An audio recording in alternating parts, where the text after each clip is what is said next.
চরণ সরকার, কমরেড সুভাষ দাস, ত্রিপুরা রাজ্য মৎস্যজীবী ইউনিয়ন, কৈলাসর। তার নেতৃত্বে ত্রিপুরার নির্বাচক মন্ডলীকে মোহগ্রস্ত করে বিভ্রান্ত করার লক্ষ্যে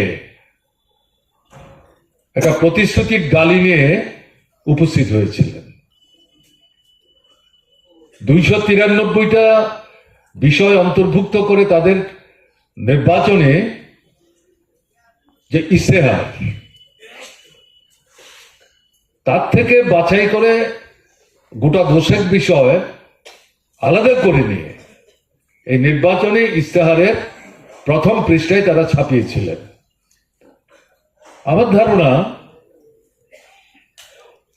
যারাই এই ইশতেহার দেখবার চেষ্টা করেছেন তৎকালীন সময়ে 293টা বিষয়ের ভেতরে তারা যাওয়ার সবাই চেষ্টা করেছেন, ঘটনা বোধহয় তার ছিল না। তো মূলত প্রথম পৃষ্ঠায় এই 293 যে মানে সারমর্ম, মূল আকর্ষণ সৃষ্টি করার জন্য যে বিষয়, প্রত্যেকটা বিষয়ের সঙ্গে অর্থনৈতিক স্বার্থ যুক্ত এবং মুন্সিয়ানার সাথে বিষয়গুলি বাছাই করা হয়েছিল। শিক্ষক, ক্যাডারি, কর্মচারী থেকে শুরু করে একেবারে গ্রামাঞ্চলে গরিব, নিম্নবিত্ত, পেছনাপড়া অংশের মানুষ, উপজাতি, তফসিলি নির্বিশেষে।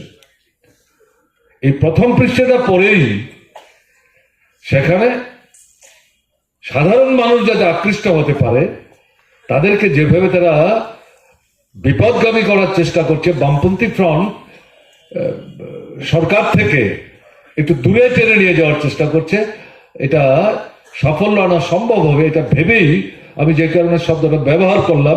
মুন্সিয়ানের সাথে এই প্রথম পৃষ্ঠার 7-10টা বিষয় তারা বাছাই করে উপস্থিত করেছিলেন।